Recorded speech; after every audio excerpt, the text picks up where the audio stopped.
You are listening to the Fresh Hell podcast.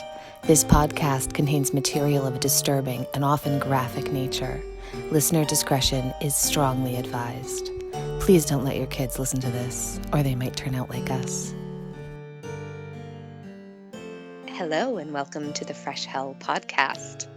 I'm Annie, and with me is Johanna, who has, well, you've asked me to take the lead because my English is better than yours, but I think your English is actually great. Well, guys, you gotta get used to some heavy accent over here because this is an international podcast. That's right. This is your international source for terrible, terrible things. So yeah, we've never done this. We've never done a podcast. I haven't. You haven't, have you? No, I haven't. No. No.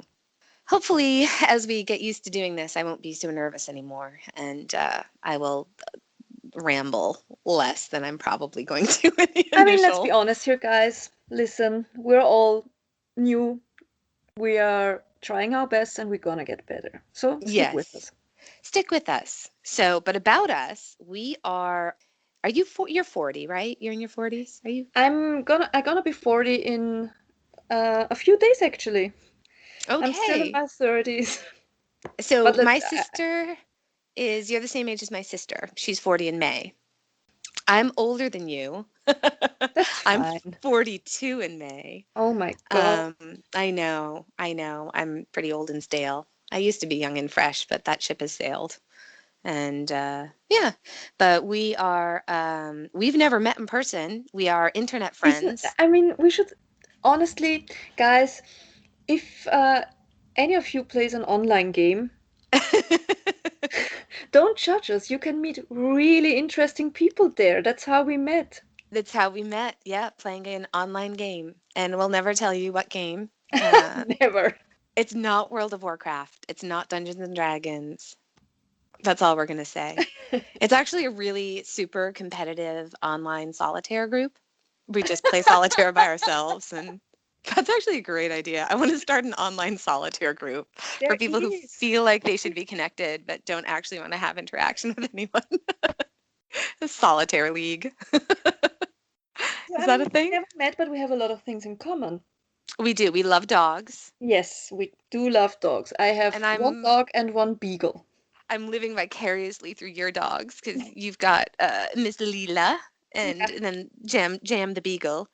Yeah, if you've ever had a beagle, I had a beagle in childhood, Patches, may she rest in peace, she was like a 90-year-old crotchety old lady trapped in the body of a beagle basset. I swear to God, if any of you out there listening ever lived with a beagle, you know what we're talking about.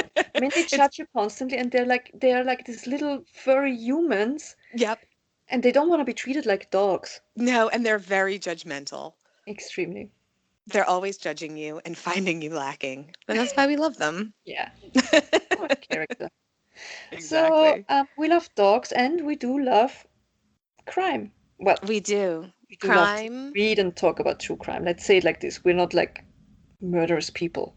No, I have never actually murdered anyone. Have you? You know what? Me neither. No, I haven't. I've thought about it, but I've never. We all have, right? I would hope. But no, I've never murdered anyone. So that's good. That's something else we have in common. Yeah, and I am dogless at the moment. My husband and I lost our dog in the fall. He was a giant dog. He was a 160-pound rescue mutt that was an emergency foster that we fell in love with. So, and yeah. So what got you in, like, was there a thing where you got super into true crime? When we were growing up, you know how it was. There was no internet or stuff like this. Yeah, you had books, you had newspapers, you had movies. That's it, basically. And you didn't have the huge community. Like when No. People really true crime, you know. I was alone. Nobody else was there. And actually my first husband, you know what? He told me it freaks him out that I'm interested in true crime and that it's not normal. And he always gave me this feeling, you know, like something's wrong with me. I didn't like that. Oh no, that's not good. No, it's not good. He's my ex-husband for a reason, you know. Yeah. I didn't kill him, I promise. I swear. He's still alive somewhere. He's somewhere. My now husband, he's okay with it. He's not super interested in it, but he doesn't seem he thinks it's okay. Do you ever scare does is he scared? I feel like my husband might be. I never thought he was scared of me. I think he just thought it was a little bit weird until we were actually watching an episode of American Horror Story Hotel. And spoiler alert, if you haven't seen American Horror Story Hotel, there's a scene where all of the dead serial killers come back for a night, like when they can kind of join the world again. And so they all check into the hotel for a big party. And so the first one through the door is Richard That's your kind of Ramirez. party, right? And then it's right. And so the first guy walks in and I was like, oh, Richard Ramirez. And he was like, how do you know that? And I was like, oh, I had to write a paper on him in abnormal psych. And, I recognize him anywhere. And then I was like, oh, Aline Wuornos. And then, oh, John Wayne Gacy. And then I think by the time I'd gotten to like Dahmer and I can't remember, but he's like, you're actually scaring, you're creeping me out a little right now. And I was like, oh, sorry, honey. Yeah, sorry. It's not so much his thing. No, I think my husband isn't scared of me. I think he really has. It's more like, okay, if there ever is the need to kill somebody, my wife knows how to get rid of this person because she read so Yes. much about it. So, Yes. but I could certainly offer you pointers. Yeah. well, let me get back to you. You wrote a paper about Ramirez when you Oh, were in yeah. college, or how did that happen? When I first went to college, I was a musical theater major. And then I actually was having some health issues. And now I've since been diagnosed with some autoimmune diseases. So that's, fine. But at the time would sometimes really struggle with extreme fatigue. And I thought, I don't know if I can actually hack it in doing musical theater with the fatigue Yeah, problems and sometimes missing rehearsals and things like that. And so I changed my major to English literature, which I loved. And then I actually did a double major in psychology with an emphasis in abnormal criminal psychology. So I took a class that was it was actually really cool. It's called Violence in America. We went out to the Florida State Prison where Ted Bundy was executed, and we were given a tour of the prison. And like when we arrived, it's the only time I've ever been inside a prison. And it was a little bit shocking. I wasn't nervous about it, and our professor was really adamant, especially all the girls. Our hair had to be, we couldn't have long hair. It all had to be pinned up. We couldn't, he basically said, if I can see that you're a woman by looking at your clothes, you're going to have to leave and change. Like we had to wear okay. very baggy, they're very specific to wear like super baggy clothes. Just don't do anything to draw attention to Yeah. yourself in any way. No makeup was allowed. Like he was very specific about what we were allowed to wear to this prison visit. So that was great for me because I rolled out of bed, put my sweatpants on with I don't wear makeup anyway. And I was like, all right, that's me on a I'm good to Tuesday, no go. problem. Yep, big baggy clothes, can't tell I'm a woman, no makeup, good, let's go. Let's roll. I'm good. So Yeah, plus you went to a prison. I mean, yeah. So then we got on a school bus and drove out to this prison and you go through the metal detectors and then they put us in this room and they wheeled out this case. It was all of these shivs and other things that they had confiscated from prisoners that they had made themselves as weapons. And then they passed and then they passed around a book that was crime scene photos from inside the prison. So it'd be like, now if you look at Shiv A in this exhibit, on page 4, you can see the guy whose throat was slit with that. And it was like, wow. God. Like, so oh yeah, no, we went straight into like super, super graphic stuff. And Do you like to look at crime scene photos actually? I don't mind it. It doesn't bother me. Yeah, I'm okay with it too because many people, I mean, I actually look them up because if you read something, you want to picture it Yeah, somehow, no? exactly. Yep. Yeah, it doesn't bother me. I also sometimes feel like, I don't know if an obligation is the right word, but it's like I'm fascinated by these stories. I want to know why they happened. I want to know everything about it. And so it's one thing to say, like, oh, well, this person's throat was slit or this, she was strangled or whatever. But I think until you look at the photos, it's easy to keep that as a really abstract I idea. mean, You know what I mean? absolutely right. Yeah, because the first thing I usually do when I read something, I look up the photos of the victims first, Yes. Yep. and also of the murderer Crime scene or whatever. photos Yeah, and then and later on the crime scene photos. But I want to really get an idea of who these people were that were killed or were taken, and because they shouldn't be just some name, and you just should just think about the person committing the crime, but more about the victims, actually.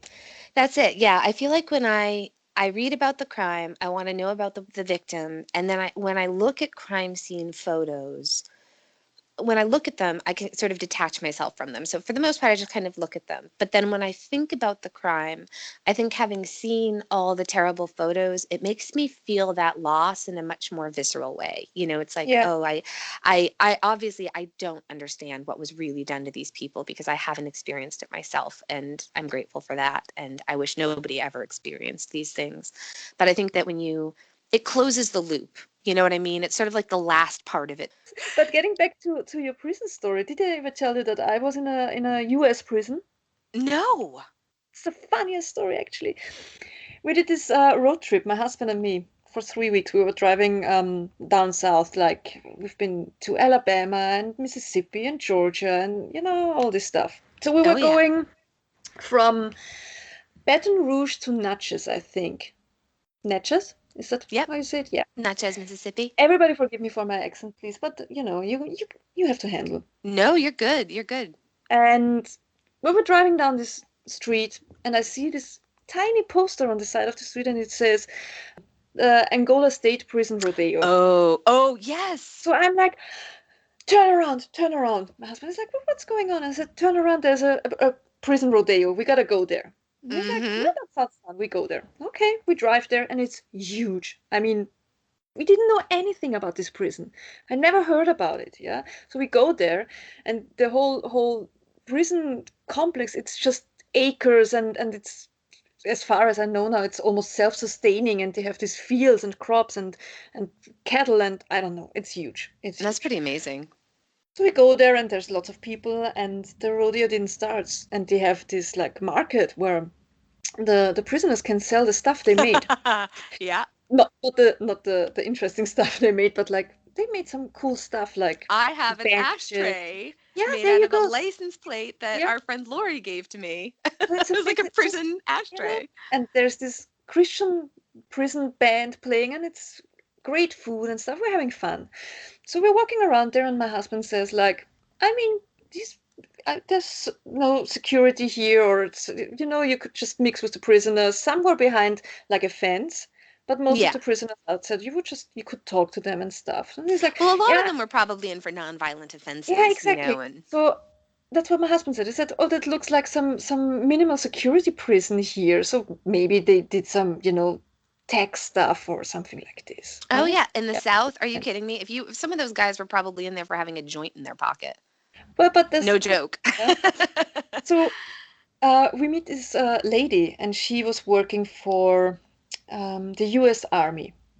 And she heard me ordering a drink, and she's like, "Oh, where are you from?" I said, "You're Austrian." She said, "What the hell are you doing here?" We said, "Okay, we passed by and we came here, and I'm pretty sure we were the first Austrians to ever go there." So he said, "Oh, you have to meet my brother. He's a prisoner here." Oh So I'm like, wow. yeah, I'm like, "Oh, okay, cool, yeah." So we go to her brother. He's this huge guy, huge. I mean, he has hands like a basketball. Yeah, huge guy. And you could see he had like fake teeth because at one point probably somebody punched him in the face, and his nose was Mm, broken several times. But it mm. was lovely. He was actually crocheting this Crocheting. yeah, crochet the it's so Crotcheting sounds funny. like something else. Sorry. So he was No, that's knitting. okay. He was knitting I'm blankets here for your in the English pronunciation needs. he was knitting blankets in the shape of mermaid tails, and he Oh, was that's selling them. amazing. Oh, see, So I think that's amazing. this guy, and he's like, yeah, I'm in this prison now for 34 years or something like this for murder. So Yeah, I do it. So he tells us this yeah, story, and he's there innocent, but most people say they're innocent. So of whatever, course. whatever. He was a nice guy. So he was in there, and he said the reason why the prisoners are allowed to interact with the people is because they are trustees, what they call them. You have to earn that, you have to always be reliable and never do Oh, right, like in something. Shawshank when Yeah, they get exactly, the like in yeah. Shawshank.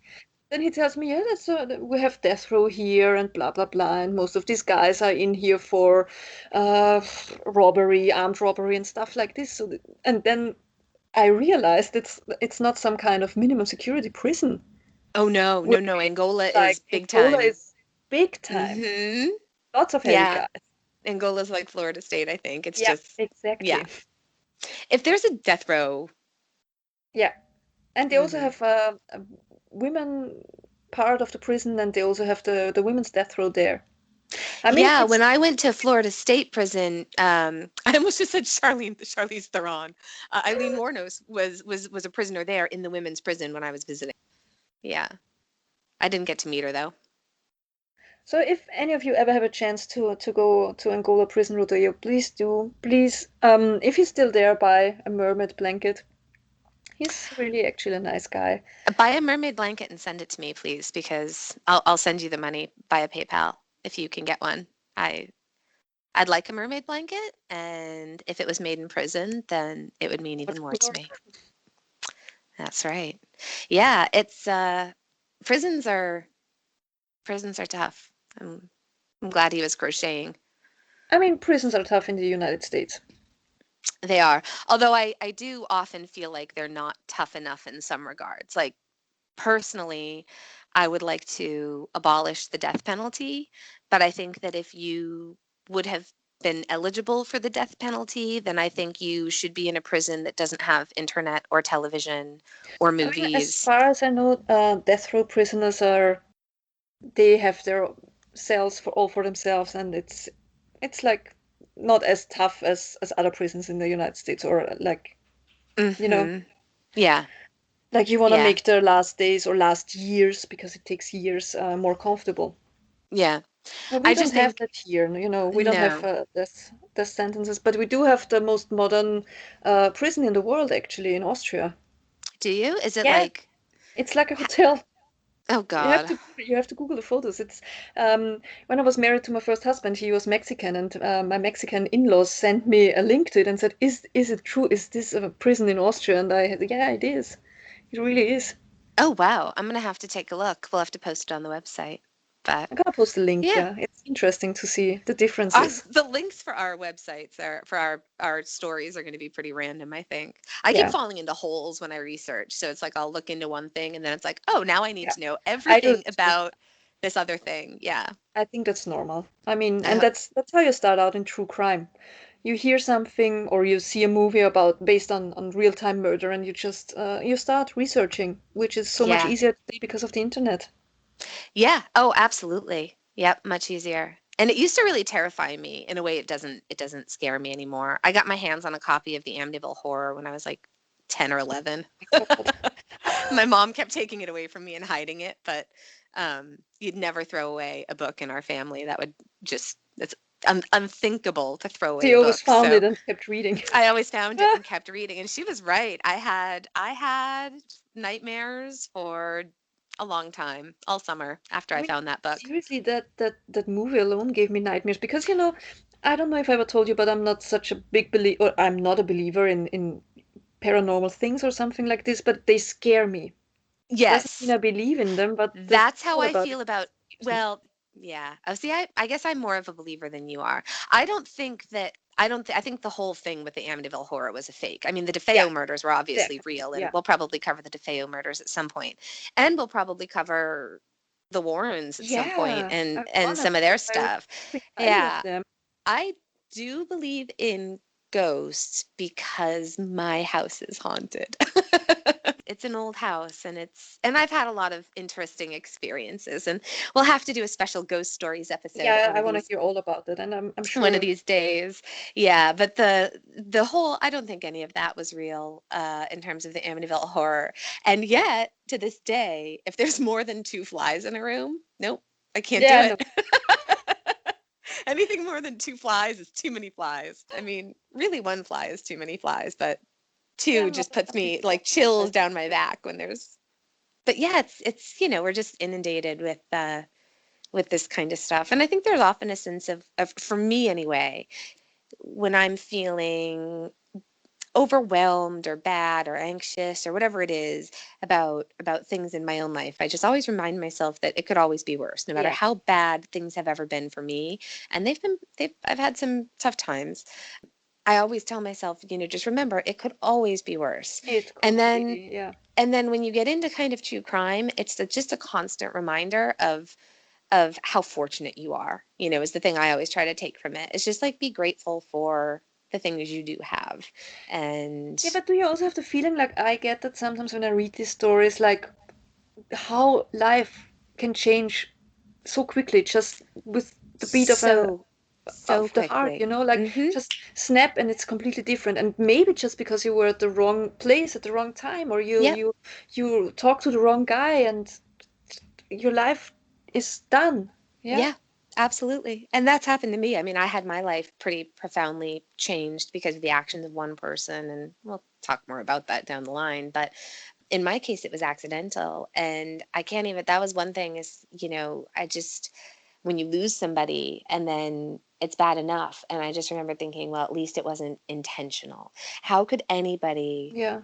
I don't know how you ever recover from thinking that someone intentionally took a life. It's just, I it's a mean, tough thing. I always hear, I was thinking, and in my family, nobody ever had experience with crime. When nobody broke in or had something stolen. Yeah, maybe a wallet or some minor thing like this. Yeah, but not really. Hmm. You were not held at gunpoint or so. I had friends in Mexico. I had a friend who got kidnapped in a taxi and was held at gunpoint for hours. Oh my God. Yeah, but he was just like, yeah, ma, it happens. It's, yeah, normal. Apparently, Wow. Mexico City. There's other Oh, parts of the country certain where parts it's, of the yeah. country. Yeah. That's, So, but I have friends who had a break-in in their apartment. Yeah, hmm stuff got stolen, and they said it felt horrible to them, like somebody hmm invaded your life. Now imagine it was just a break-in and only stuff got taken. Oh yeah, my mom when she was little growing up, they were walking into the house and as they were walking into the house, people came rushing out and they had Really? they'd been in the house and they'd robbed them. And the room that my mom and my aunt slept in was the room that had the door to the attic in it. And like they called the police and the police came and the police searched the whole house to make sure that nobody else was inside the house and make a report.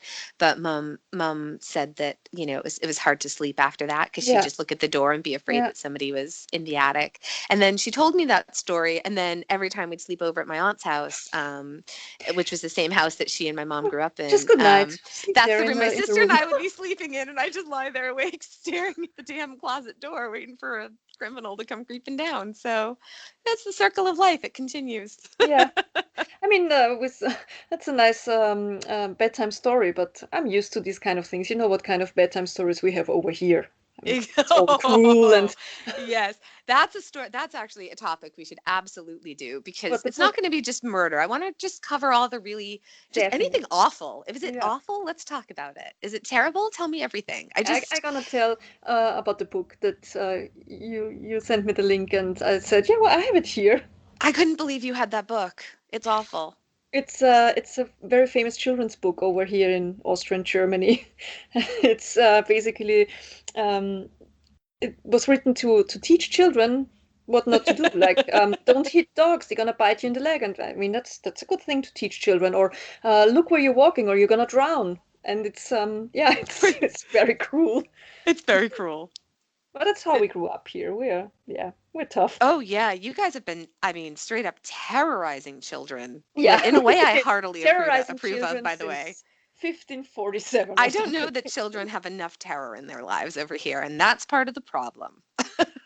But we had one. He's called Bruno Bettelheim. He was a psychologist, and he wrote a book. It's called Kinder brauchen Märchen, and that's translated to Children Need Fairy Tales.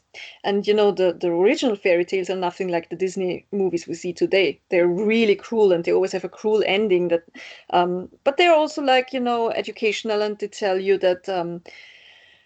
Small children can fight evil witches and then the evil witches get burned or something like this, yeah. And he said also children need to feel the terror. That's also something children need to develop normally. It's a sensation they need. Well, that's probably why I'm so normal, because as a child, everything terrorized me. Yeah, there you go. Yeah. I'm a lot harder to scare now. I'm a lot harder to scare now. Thank God, because boy, I was that like obnoxious kid that would get scared at like a sleepover and I'd Were have to you go the one home. that had to get picked up in the middle of the night, or did Yeah. you? No, Oh, no, I really? was the one that had to get picked up in the middle of the night. Yeah. I was the loser who couldn't watch the R-rated movies when I was like, I couldn't watch I watched Gremlins and it gave me nightmares for years. I love Gremlins. But then my husband got me Gremlins because he knew how terrified I was of it to like, until I love him. recently. Still. And I was so upset. He got it for me for Christmas one year because it's a Christmas movie, Die Hard and Gremlins, those are our favorite Yeah. Christmas films. And I was like, "Oh no." I was actually really upset. I was like, "How could you do this to me? You know my feelings about the Gremlins. Like, we do So not did you speak watch of the it? Gremlins." I did, and I felt like such an idiot because it's not even remotely scary. It's not. I It's I like I really think that would happen to me if I watch the movie that terrified me as a kid, which is Empire of the Ants. And I have Erica, not if you're seen it. listening, you're laughing. I know it. It's a really trashy movie with Joan Collins, and it's about this. There are ants, and they get somehow radiation, and they grow as big as a house. And yeah, and That's it's. nightmare I'm fuel, but I pretty. I'm love pretty Joan sure it's Collins. stupid, but I don't know. I was so scared as a kid. Oh no, that sounds terrifying. I gotta see it. I'm putting it on my list. I haven't seen it. You know So, what other movie was terrifying as a kid? The Witches. The Witches? Is it called Mm. that with Angelica Houston? Oh, Witches of Eastwick No, no, no. Is it Angelica Houston? There with is Jack this Nicholson? Roald Dahl book about the witches. Oh, The Witches. The Road. I remember the Because book. it's Hexen in German. And the movie is when she takes off her mask and all the witches, take off their gloves and they have these horrible hands and feet and they're ugh. I have no memory of this, but it's possible that I completely blocked it out. I know I read the book because I read everything that he wrote, but I don't know if I saw the movie. I'll have to add that to the list too. It's horrible. Horrible. It's a great movie, but I think I'm still scared of it. Well, enough of that. No, it's good stuff. So anyway, we're hoping to this is just an introductory So chit chat. yeah, you know now what you're gonna get into with us. Yeah. Sorry. We're gonna get better. Apologize now. And But if I you're mean, still listening, you're probably our parents or our siblings, your our parents, my close parents are not friends. that fluent in English, so they're not. My family is not gonna listen to this. Oh, see, that's great. I wish, well, I have a feeling my parents will, and I'll humiliate them and bring shame upon the family. Listen, it was bound to happen at some point, so it might as well be now. But we hope you'll enjoy it. And this is not what the podcast is going to be, by the way. No, This is just a introductory chit chat, so you kind of know who we are and where we're coming from, and literally and figuratively. next And time we're really gonna start diving into some heavy stuff. heavy stuff. Yeah, I'm going to cover an axe murder next week. That is fairly local to me in here in New England, in the United States, and then we'll take it from there with more terrible stories. And we'd love to hear your terrible stories. Please, wherever you're from, join us on Facebook or say hi on Instagram and tell us where you're from. Tell us what the terrible, terrible murders and legends and conspiracy Mysteries, theories yeah. and mysteries, and tell me the stuff that scared you. We want to hear about all of it. We're really looking forward to this, and we hope that you'll enjoy it. So if you think, well, I can listen to them again, please subscribe, like, and follow Rate, us. review. Rate, yeah. Yeah. And thanks for listening to the Fresh Hell podcast. And as Winston Churchill once said, if you're going through hell, keep going. Bye, guys. Bye.